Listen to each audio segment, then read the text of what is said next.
Greetings to all of you. Today we are going to watch a video titled "The Journalist Did Not Expect Such an Answer. Putin Gave a Beautiful Response to Western Media."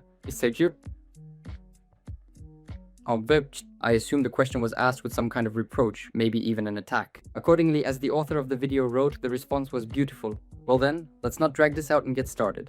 And at the table is James Jordan, the chief editor of the news service for Europe and Africa at the American news agency Associated Press. Please, Mr. Jordan, your question to President Putin. Thank you very much.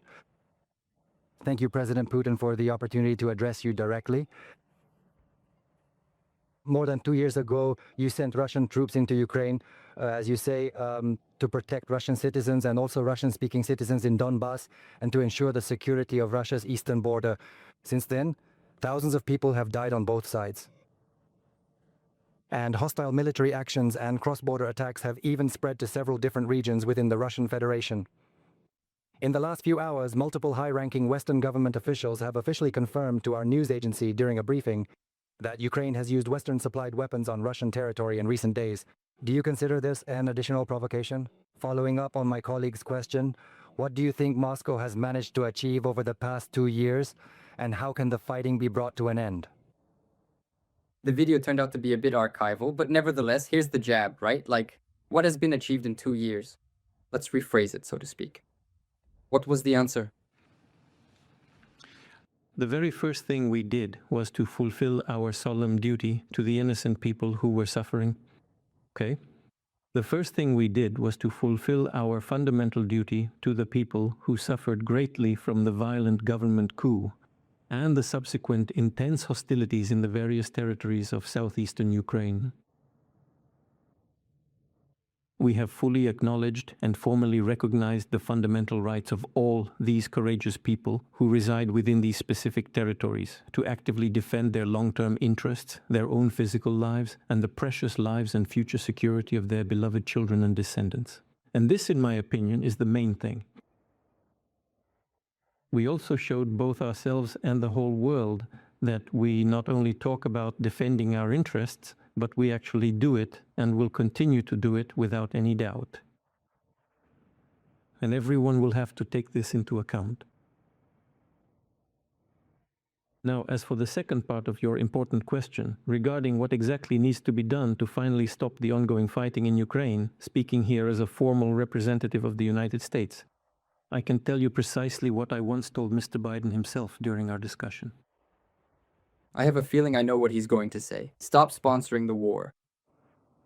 He once sent me a letter, and I replied to him in writing, "If you want to stop the fighting in Ukraine, you must stop supplying weapons." These actions will stop within 3 months at most. Easy. That's all there is to it. That's the first point. Second, we urge everyone not to interfere with any possible peace process. Dear Mr. Jordan, I find myself now deeply compelled to bring back to your immediate attention the specific events that took place at the very end of 2022. After all, we had successfully reached a comprehensive and formal agreement with Ukraine that we were fully prepared and willing to finalize a diplomatic deal with them, which specifically addressed a wide range of critical and fundamental issues that were central to our mutual understanding. The first issue for Ukraine was the system for ensuring its security. And within the specific language of this preliminary draft agreement, Ukraine explicitly clarified and stated that it was not currently a member of the NATO alliance. It adheres to neutrality.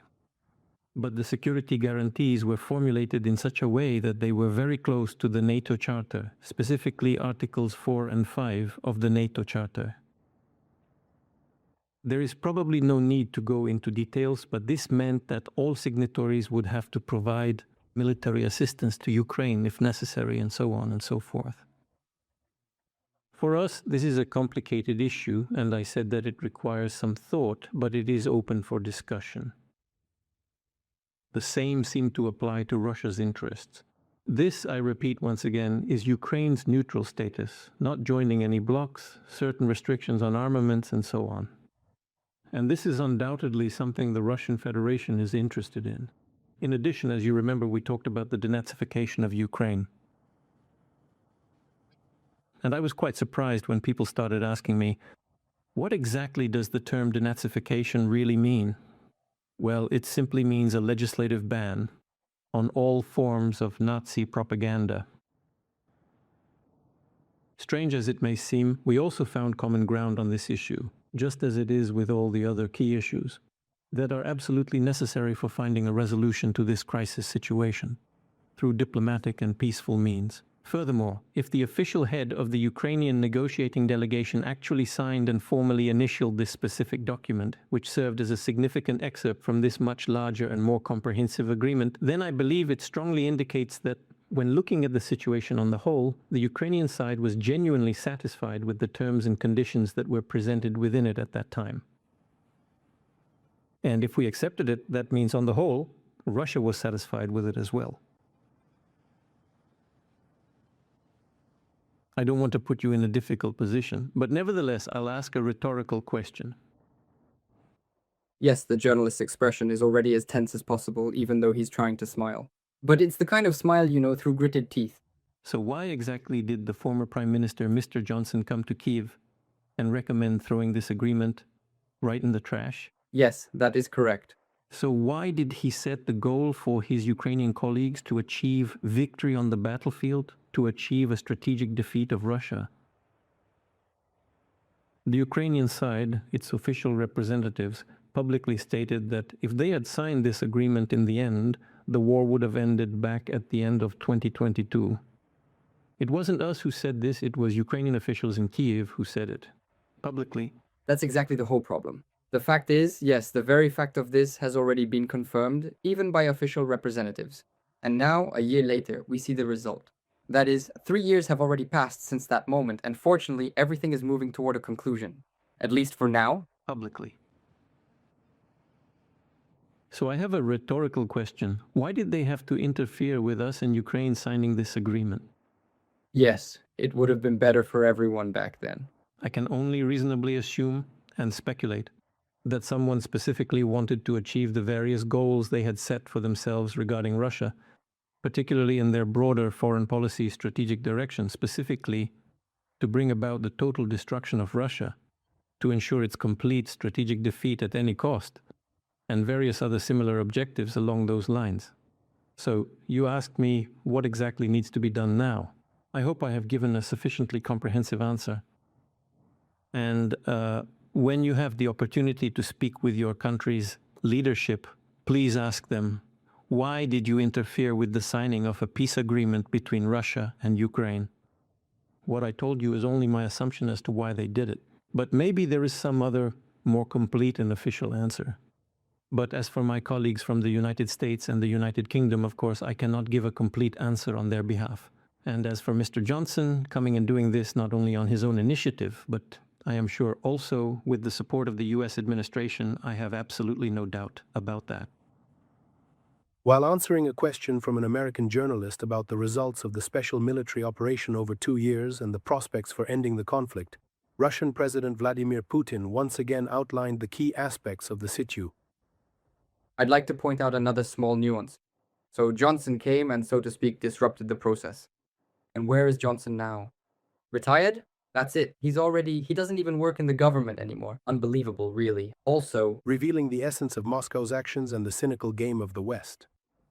His words are not just a statement of facts, but a deep analysis of historical responsibility, geopolitical reality, and the hypocrisy of those who for decades have hidden their expansionist ambitions behind rhetoric about democracy and human rights.